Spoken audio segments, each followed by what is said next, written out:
Imagine, lorsqu'il était total, vous vous réveillez dans un endroit que vous ne reconnaissez pas. Votre corps lourd, paralysé, incapable de bouger. Vous n'êtes plus vous-même, mais vous êtes toujours vivant. La mort n'est plus une illusion, une promesse qui existe, car vous êtes les hommes. Vous avez été pris, capturé, plongé dans un monde où la frontière entre la vie et la mort s'effondre. Vous êtes la marionnette d'une force supérieure. Et ce phénomène effrayant n'est pas qu'une simple légende. Non, c'est une réalité qui a traversé des siècles. Une terreur ancienne qui a fait frissonner tous ceux qui y croient. Bienvenue en Haïti, un pays où la zombification n'est plus qu'une simple histoire. Mais c'est une réalité effroyable. Nous allons plonger dans l'obscurité d'une tradition vaudou millénaire, où la mort est une simple étape et où les morts peuvent revenir parmi nous. Mais à quel prix? Pour comprendre ce phénomène terrifiant, il faut d'abord se rendre dans la racine même de la culture haïtienne. Haïti est un pays où le vaudou est une religion syncrétique, fusionne les croyances africaines ancestrales avec les coutumes locales. Mais dans le vaudou, la mort n'est pas la fin. Elle peut être manipulée, distordue. Les Bokos, ces sorciers puissants, ont toujours joué un rôle clé dans le mystère de la zombification. Ils sont capables de manipuler l'âme humaine, de la capturer et de la laisser errer sans but, tandis que le corps est réduit en état de marionnette. Les premiers récits des zombies remontent à des siècles. Mais c'est l'histoire de Clovis Narcisse qui a fait le tour du monde. En 1962, Clovis Narcisse a été déclaré mort par des médecins. Mais des années plus tard, il est réapparu dans un village haïtien. Étrange, non? Mais ce qui est encore plus effrayant, c'est ce qu'il a révélé à son retour. Clovis n'était pas seulement vivant, il était un zombie. Il a découvert un tas d'autres personnes qui étaient là aussi en captivité, chez le Munga, qui les faisait travailler. C'était des gens qui étaient comme des esclaves. Un être plus au pied dans son propre corps. Comment une personne peut-elle devenir un zombie? C'est là que réside l'horreur absolue. Les sorciers vaudous appelés les Bokos ont des pouvoirs qui ne peuvent être expliqués.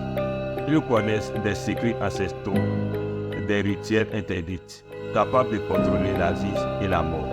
Ceci commence par l'administration d'un poison extrêmement puissant, un mélange d'herbes et de toxines. Ce poison plonge la victime dans un état semblable à la mort, où la respiration ralentit, le cœur cesse presque de battre, le corps devient rigide, les yeux se figent et l'apparence de la personne ressemble à celle d'un cadavre. Une fois enterrée, la victime est laissée là, supposée morte. Mais la vérité est bien plus terrifiante. Le Bokos se revient plus tard, déterre le corps et l'utilise pour accomplir sa propre volonté. Le corps est vivant, mais l'âme est absente. Il devient un cadavre, un zombie, forcé à obéir sans jamais se révolter. Zombie, une fois réveillé, est une coquille vide. Il n'est plus qu'un corps en mouvement, guidé par la volonté d'un autre. Un être réduit à l'état d'esclave sans conscience. Les témoignages des survivants sont rares, mais celles qui ont échappé à cette terrible destinée parlent d'une expérience indescriptible. Et certains disent qu'ils ont vu le monde à travers des yeux qui ne leur appartiennent plus. Observant leur corps se mouvoir, mais sans jamais pouvoir intervenir. Des hommes et des femmes, enlevés par des Bokos, ont été réduits en état de bêtes, condamnés à accomplir des tâches horribles, travailler sans cesse, sans jamais se reposer, jusqu'à ce que le temps les emboutisse. Mais ces témoignages bien effrayants ne sont qu'une partie de l'histoire. Ils sont des avertissements, car dans ce monde de vaudou, la frontière entre les morts et les vivants est ténue, et les morts ne sont jamais totalement morts.